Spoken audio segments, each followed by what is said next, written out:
Ever had those nights where you stare at the ceiling and ask yourself the question, is Jesus real? Or maybe proofs that he really was here? Well, we've got you covered. Join us today and keep your eyes peeled as we unravel the mysteries of Jesus' existence with the help of the ever-so-mighty Romans. Tacitus's Annals. The Bible itself has dedicated a specific spot called Romans, but have you ever wondered if the Romans had proof of Jesus' life? Tacitus might be the first step to answering this question.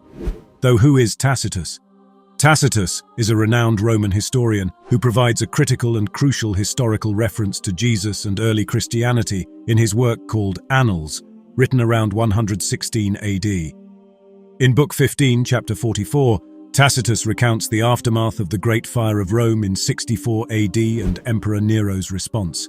He mentions a group called Christians with an E, or Christians, and their founder called Christus, whom had then suffered under Pontius Pilate. This passage is significant as it independently confirms the key aspects of Jesus' life and death. Tacitus, who is a non-Christian, corroborates Jesus' crucifixion under the Roman governor Pilate, aligning with the gospel narratives. Moreover, the term Christians suggests the transcription error or intentional substitution, indicating Tacitus was likely referring to Christians and Christ. Skeptics and critics have questioned the authenticity of this passage, but most scholars accept it as genuine. Tacitus wrote as a meticulous historian, relying on official records, and his mention of Christians fits into the broader historical context of Nero's persecution after the fire. The absence of Christian influence on Tacitus adds credibility to his account. The specificity of Tacitus's reference provides valuable insights into the early Christian experience. It reveals that, within decades of Jesus' crucifixion, Christianity had gained recognition in Rome, even facing persecution. Tacitus's mention also highlights the negative perception Christians had, blamed for the fire, and subsequently subjected to harsh treatment. Additionally, Tacitus's work sheds light on the social and political climate of ancient Rome. The Emperor Nero's scapegoating of Christians to deflect blame for the fire reflects the precarious position of religious minorities in the Roman Empire. This historical context enhances our understanding of the challenges faced by early Christians and their gradual emergence into the broader Roman consciousness. Tacitus wrote during a tumultuous period, characterized by political intrigues and imperial excesses. This context is crucial when assessing his reliability. Tacitus sought to navigate the delicate balance between chronicling historical events and avoiding imperial censure.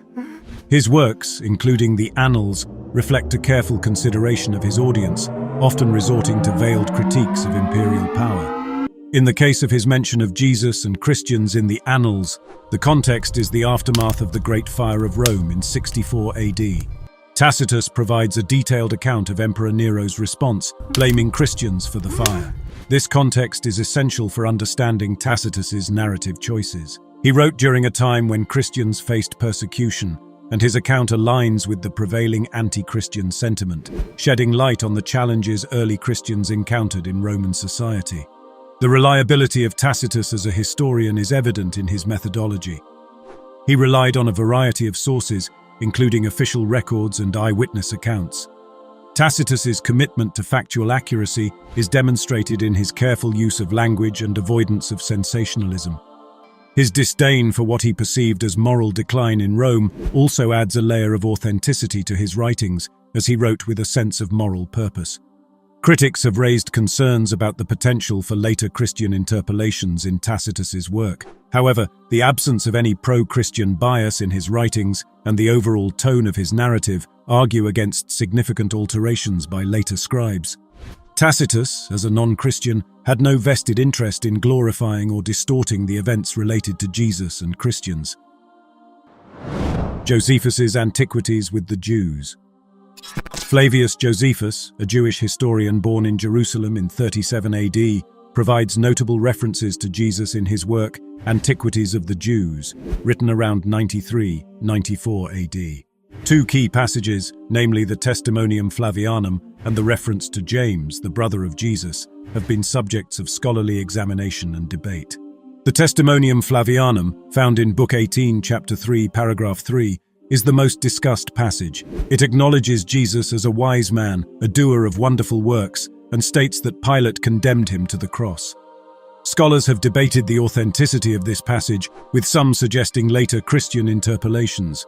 However, many scholars argue for the core authenticity of the passage, albeit with potential modifications by later scribes. The second reference to Jesus in Josephus's work is found in Book 20, Chapter 9, Paragraph 1, where he mentions James, the brother of Jesus, who was called the Christ. This passage is considered more authentic and less disputed than the Testimonium Flavianum. The specificity of James being the brother of Jesus aligns with biblical accounts and is seen as less likely to be a later addition. The context of Josephus's writing is crucial for understanding his references to Jesus.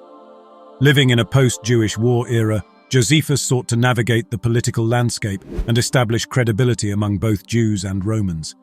His writings were aimed at a broader audience, and his references to Jesus may have been influenced by a desire to provide a neutral historical account rather than a theological endorsement.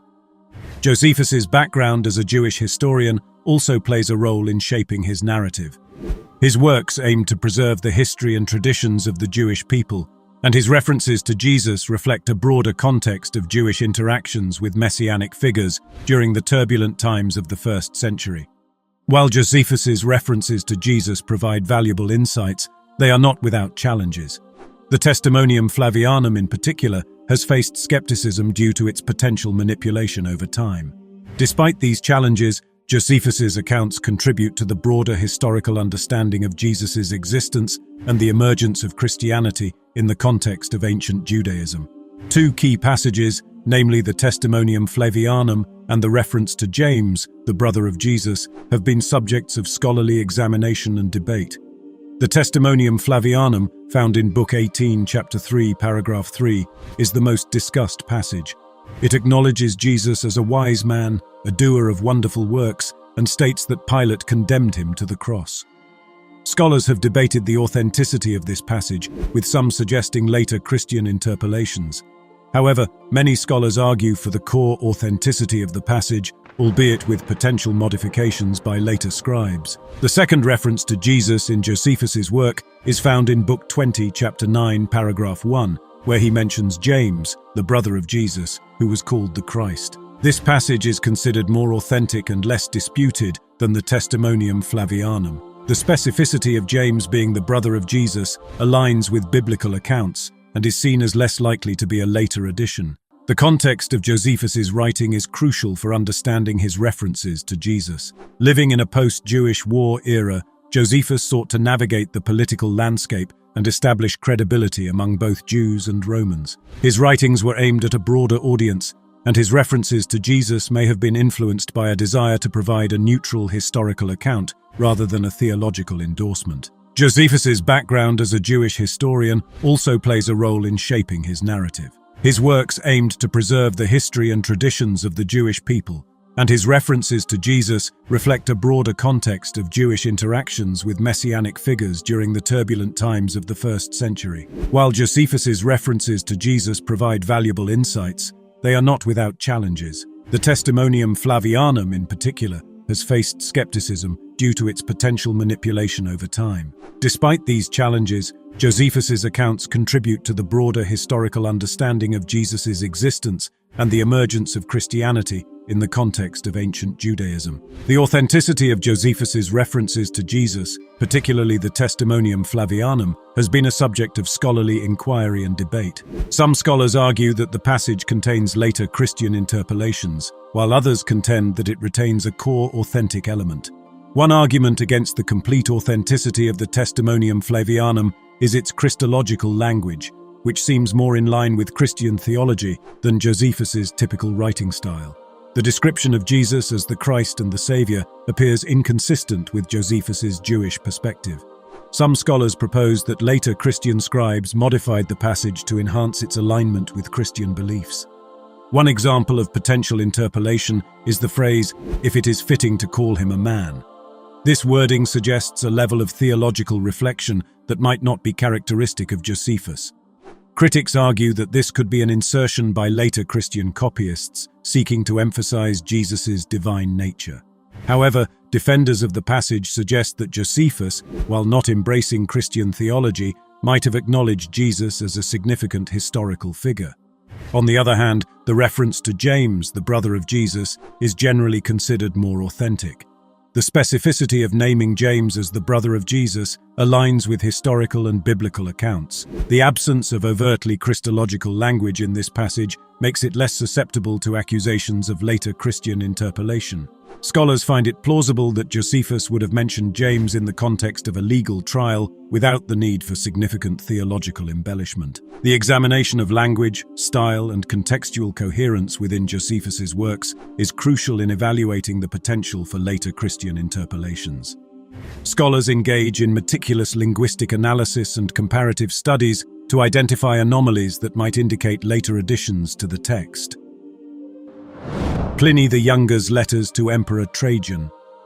Pliny the Younger, a Roman senator and prolific letter writer of the 1st century AD, engaged in an extensive correspondence with the Emperor Trajan, providing valuable insights into the governance and societal dynamics of the Roman Empire. These letters, known as the Epistulae, offer a window into Pliny's administrative responsibilities, legal dilemmas, and ethical considerations during his tenure as governor of Bithynia Pontus from 111 to 113 AD.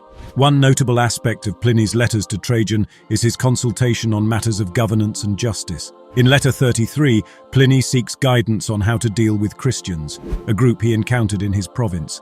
He describes their refusal to worship the emperor and Roman gods, seeking Trajan's counsel on the appropriate response. This exchange is significant for its glimpse into the Roman imperial policy regarding religious practices and the treatment of minority groups. Trajan's response, outlined in Letter 96, reflects a pragmatic approach. He advises Pliny not to actively seek out Christians, but to punish those brought before him. This correspondence is a crucial historical document revealing the Roman attitude toward religious dissent and the nuanced policies employed to maintain imperial stability. Pliny's letters also shed light on his efforts to uphold Roman law and administer justice fairly. In Letter 10, he discusses the trial of a man accused of extortion, emphasizing the meticulous legal procedures he followed. Pliny's commitment to upholding the rule of law and seeking Trajan's approval illustrates the interconnectedness of provincial governance and imperial oversight in the Roman Empire. Furthermore, Pliny's letters provide insights into his approach to infrastructure development and urban planning. In Letter 31, he seeks Trajan's approval for constructing a new aqueduct. This demonstrates the administrative challenges faced by provincial governors and their reliance on imperial support for essential public projects. Pliny's correspondence with Trajan is not confined to administrative matters alone. It also reflects his ethical concerns. In Letter 21, he grapples with the ethical dilemma of whether to allow the children of a deceased man to inherit their father's property, even though they were born to a slave woman.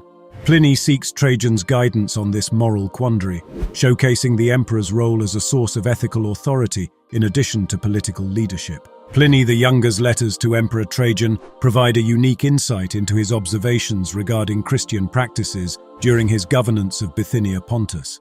In Letter 96, Pliny describes encountering Christians in his province and grappling with how to handle their refusal to worship the emperor and Roman gods.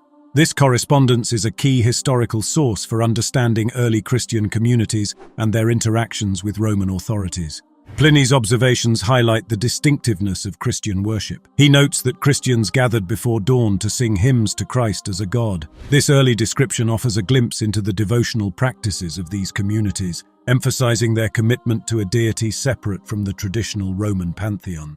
The refusal of Christians to participate in customary Roman rituals, such as offering incense and wine to the emperor's image, becomes a focal point in Pliny's inquiries. This non-compliance with imperial cult practices raises questions about the Christian understanding of loyalty, citizenship, and religious identity. Pliny, in seeking guidance from Trajan, reflects the broader Roman concern with maintaining social and political cohesion through shared religious observances. Pliny's pragmatic approach to handling Christians is evident in Trajan's response. The emperor advises Pliny not to actively seek out Christians, but to punish those brought before him. This policy reflects the Roman Empire's interest in stability and the prioritization of order over religious orthodoxy. The correspondence emphasizes the nuanced and often pragmatic nature of Roman governance in dealing with diverse religious practices within the empire.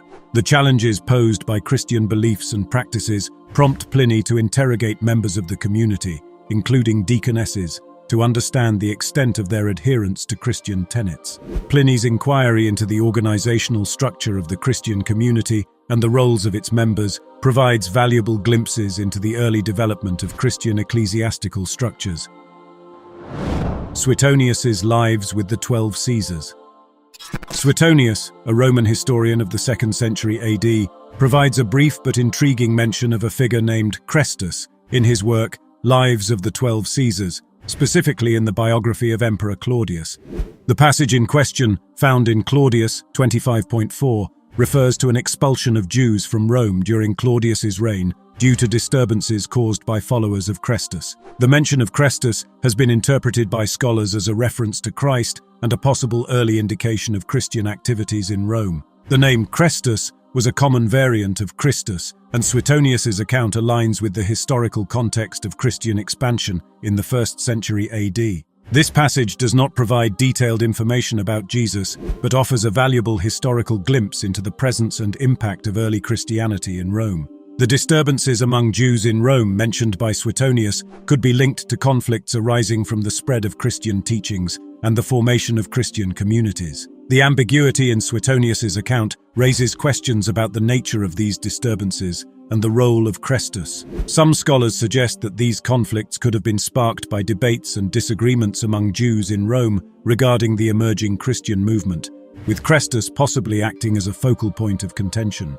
While Suetonius's mention of Chrestus is significant for its potential connection to early Christianity, it also underscores the challenges of interpreting historical texts. The brevity of the reference leaves room for various interpretations, and scholars engage in careful analysis to tease out the historical context and implications. The term Chrestus or Christus is found in other ancient sources, and variations in spelling are not uncommon. Tacitus, another Roman historian, also refers to Christ in his Annals, corroborating the presence of Christians in Rome during the 1st century. These multiple references from different sources contribute to a broader understanding of the historical context in which early Christianity emerged and spread. Interpreting the context and historical implications of Suetonius's brief mention of Chrestus in the biography of Claudius is essential for understanding the early dynamics of Christianity in Rome. The expulsion of Jews from Rome due to disturbances caused by Chrestus suggests a level of tension within the Jewish community,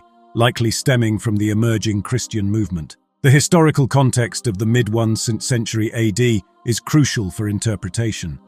Christianity was still in its infancy, and its teachings often sparked debates and divisions among Jewish communities. The mention of Chrestus as a source of disturbance aligns with the idea that conflicts among Jews in Rome were related to differing views on the emerging Christian faith. The ambiguity surrounding the term Chrestus also raises questions about the nature of these disturbances. Scholars debate whether Suetonius was referring to actual events involving Jesus, who might have been known as Chrestus, or if the conflicts were more broadly related to Christian teachings. The lack of specific details requires careful examination of the broader historical landscape.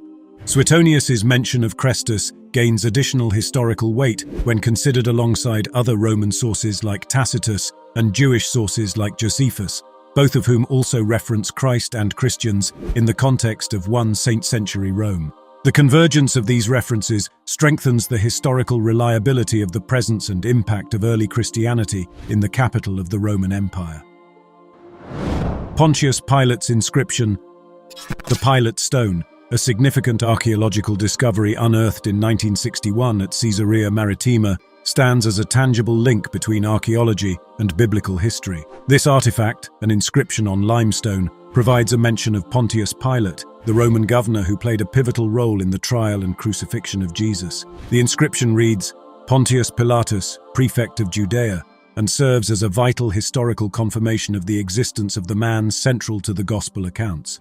Examining the Pilate Stone is crucial for understanding the political and administrative context of the Roman Empire in the 1st century. Pontius Pilate served as the prefect of Judea from 26 to 36 AD, a period marked by significant religious and political tensions. The Pilate Stone authenticates the historical presence of Pilate in the region and reinforces the accuracy of gospel narratives that feature him prominently. The inscription's designation of Pilate as prefect of Judea aligns with the gospel accounts, where Pilate is depicted as the Roman authority overseeing the trial of Jesus. This title corresponds with historical knowledge about the administrative divisions of the Roman Empire during that time. The Pilate stone, therefore, provides not only a direct reference to Pilate, but also corroborates the gospel descriptions of his official role in the region. The Pilate stone contributes significantly to the historicity of the gospel narratives surrounding Jesus' trial and crucifixion. Gospel accounts, particularly those found in the Gospel of Matthew, Mark, Luke, and John, depict Pilate as the Roman governor who presided over Jesus' trial and reluctantly sentenced him to crucifixion. The mention of Pilate in these accounts has sometimes faced scrutiny from critics who questioned the historical accuracy. The Pilate stone, however, offers tangible evidence supporting the gospel narratives by confirming Pilate's title and presence in Judea during the relevant period. Moreover, the Pilate stone underscores the reliability of the gospel writers as historical sources. While the Gospels are primarily religious texts, their descriptions of historical figures and events are increasingly substantiated by archaeological finds. The discovery of the Pilate stone serves as a powerful testament to the accuracy and credibility of the gospel writers in conveying the political and administrative milieu of the Roman Empire in relation to the life of Jesus. There are more mysteries to Jesus, as it has with the mysteries of the earth, so let's unearth some more on the next videos. Like, subscribe, and click that notification bell for more baffling discoveries in time.